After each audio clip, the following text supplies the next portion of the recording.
Kristus.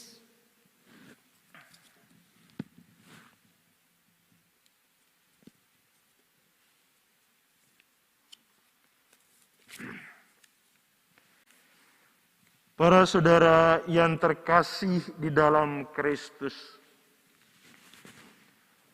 memberi nasihat atau mendengarkan nasihat bukanlah hal yang baru dalam hidup kita. Bisa saja kita memberi nasihat karena memang itu diminta, atau juga bisa saja kita memberi nasihat karena inisiatif kita, karena keprihatinan kita atau kepedulian kita terhadap seseorang. Demikian pun mendengarkan nasihat. Mendengarkan nasihat terkadang itu karena memang kita mengharapkannya, atau juga terkadang karena memang secara kebetulan orang memberikan nasihat dan kita mendengarnya. Dan ketika kita mendengarkan nasihat atau memberikan nasihat, ada banyak tangga tidak diterima oleh orang yang menerima nasihat itu. Ataupun sebaliknya, ketika kita juga mendengarkan nasihat, bahwa terkadang kita juga tidak siap untuk menerima nasihat itu. Nah, para saudara yang terkasih di dalam Kristus, bagaimana kita menghadapi situasi seperti ini? Tentunya yang diharapkan adalah kita tetap berkewajiban memberikan nasihat, itu di satu sisi. Kemudian di sisi lain, kalau kita berada di pihak yang mendengarkan, diharapkan kita terbuka terhadap nasihat yang diberikan kepada kita. Para saudara yang terkasih di dalam Kristus, dalam Injil yang sudah kita dengarkan pada hari ini, kita mendengar di bagian pertama dari Injil, di ayat 1 sampai ayat 4. Di sana dikisahkan bagaimana orang sekampung dengan Yesus tidak mendengarkan dia dan tidak percaya kepada dia. Sehingga tadi Yesus dengan tegas mengatakan, seorang nabi dihormati di mana-mana kecuali di tempat asalnya. Itulah yang disampaikan oleh Yesus dalam Injilnya hari ini.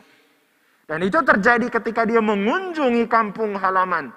Dia dihadapkan dengan orang-orang yang pada awalnya kagum akan apa yang dikatakan dan dilakukan oleh Yesus. Namun kemudian mereka kecewa dan menolak Yesus karena mereka tahu siapa itu Yesus. Tentunya kita bertanya, ada apa di balik semua peristiwa itu? Di satu sisi memang bahwa mungkin ada sikap iri hati, atau mungkin ada persaingan yang tidak sehat di dalam diri mereka. Sehingga mereka pun bereaksi. Bagaimana mungkin dia yang kita kenal itu, dari keluarga yang sederhana, dapat melakukan karya besar. Mengapa dia yang terkenal dan bukan kita yang terkenal? Itu bisa saja terjadi para saudara. Kemudian hal berikut yang menarik adalah bahwa peristiwa ini disaksikan oleh para muridnya.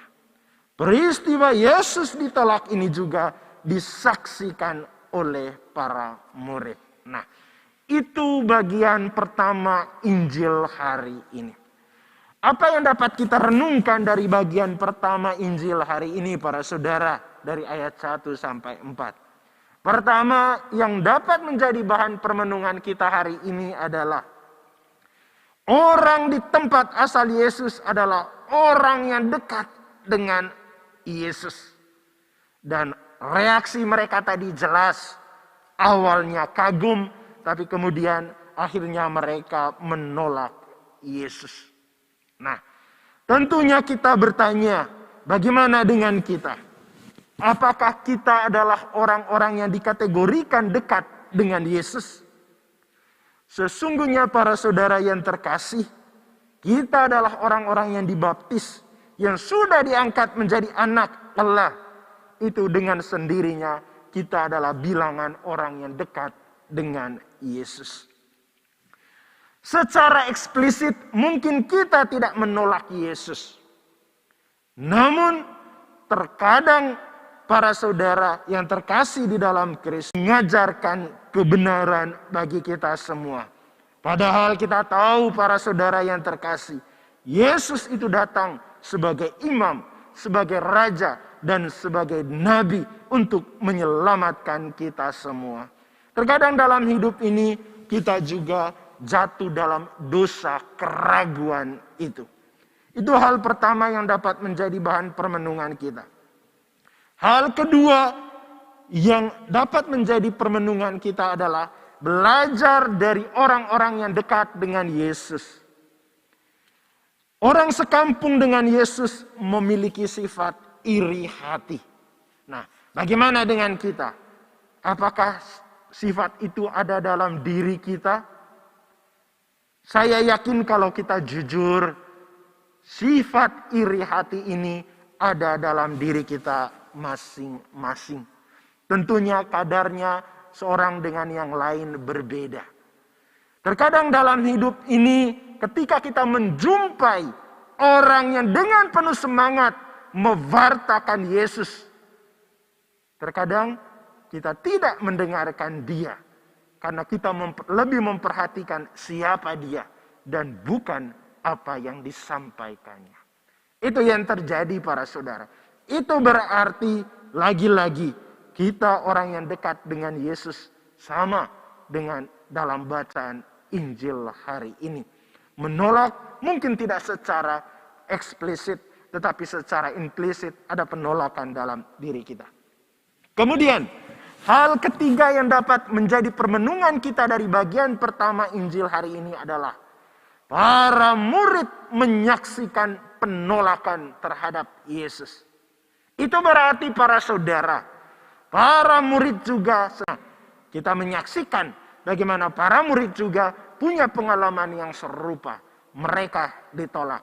Tetapi menarik para saudara, para murid yang menyaksikan penolakan itu terus mewartakan Yesus dalam kehidupan mereka.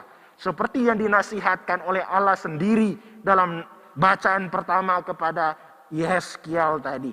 Bahwa dia diminta untuk tetap tampil sebagai nabi. Untuk mempertobatkan bangsa Israel. Dan hadir di tengah-tengah mereka sebagai nabi. Dan itu yang dilakukan oleh para muridnya.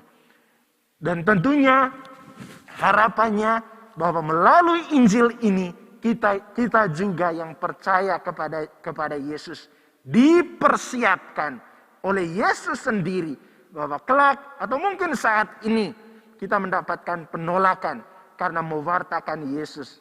Tapi yakinlah bahwa Tuhan tetap memberikan tugas perutusan itu kepada kita agar semakin banyak orang diselamatkan. Itu bagian pertama Injil hari ini para saudara. Mari kita lihat bagian kedua, bagian akhir dari Injil yang sudah kita dengarkan tadi. Bagaimana berangkat dari orang dekat Yesus menolak dia, maka akhirnya Yesus tidak melakukan karya yang besar di kampung halamannya. Di sana dikisahkan dia hanya menyembuhkan beberapa orang sakit saja. Karena apa para saudara? Karena Yesus heran. Dia datang untuk mewartakan keselamatan. Tetapi tawaran itu tidak ditanggapi dengan sikap percaya. Itu berarti Yesus menghendaki bahwa agar orang yang mendengar bagian kedua ini para saudara. Ada dua hal yang dapat menjadi bahan permenungan kita hari ini. Pertama, bahwa mujizat itu ada kaitannya dengan iman dan kepercayaan yang besar. Kerinduan orang akan penyelenggaraan Tuhan dalam hidupnya mengandaikan bahwa dia memiliki kepercayaan yang besar kepada Allah. Itu hal pertama yang dapat menjadi bahan permenungan kita dari bagian kedua Injil hari ini. Kemudian hal yang kedua para saudara, keraguan atau bentuk kesangsian yang ada dalam diri kita bukan mustahil akan menghambat kita untuk percaya sungguh kepada Yesus. Itu berarti kalau ada keraguan, ada kesangsian dalam hidup kita, maka kita sebagai orang Kristiani akan terhambat dalam pertumbuhan imannya. Para saudara yang terkasih di dalam Kristus, semoga dengan pewartaan Injil hari ini, maka kita dimampukan untuk mendengarkan Yesus dan percaya kepada Dia. Memang hal ini bukanlah hal yang mudah bagi kita. Untuk mendengarkan Yesus dan percaya kepada Dia bukanlah hal yang mudah. Tetapi marilah dalam perayaan Ekaristi ini kita mohon rahmat iman agar Tuhan sendiri melimpahkan rahmat iman itu kepada kita semua. Agar kita sungguh-sungguh percaya kepada Dia. Dia Sang Mesias yang diurapi, yang telah diutus oleh Allah untuk menjadi imam bagi kita, yaitu menguduskan kita, menyelamatkan. Dia datang untuk mewartakan kebenaran bagi dunia ini. Dan kita juga mohon, kita mau persembahkan dunia ini dalam perayaan Ekaristi ini, agar dunia dalam situasi sulit saat ini terus percaya bahwa setelah kehidupan di dunia ini berakhir, masih ada kehidupan lain yang kehidupan untuk selama-lamanya. Dan mari kita berjuang bersama agar kita pun boleh mencapai kebahagiaan kekal itu. Itu hal yang pertama berkaitan dengan mendengarkan. Dan berkaitan dengan tugas menyampaikan pewartaan tentang Yesus kepada orang lain. Lagi-lagi ini bukanlah hal yang mudah. Tetapi ini menjadi tanggung jawab kita semua. Kita sudah dipersiapkan oleh Yesus dalam kisah Injil hari ini. Penolakan memang tetap akan menghampiri kita. Tetapi mari kita ingat nasihat dalam bacaan pertama. Seorang nabi tetap harus berada di tengah-tengah dunia dan menyuarakan kebenaran. Sehingga semakin banyak orang diselamatkan. Tuhan memberkati kita semua.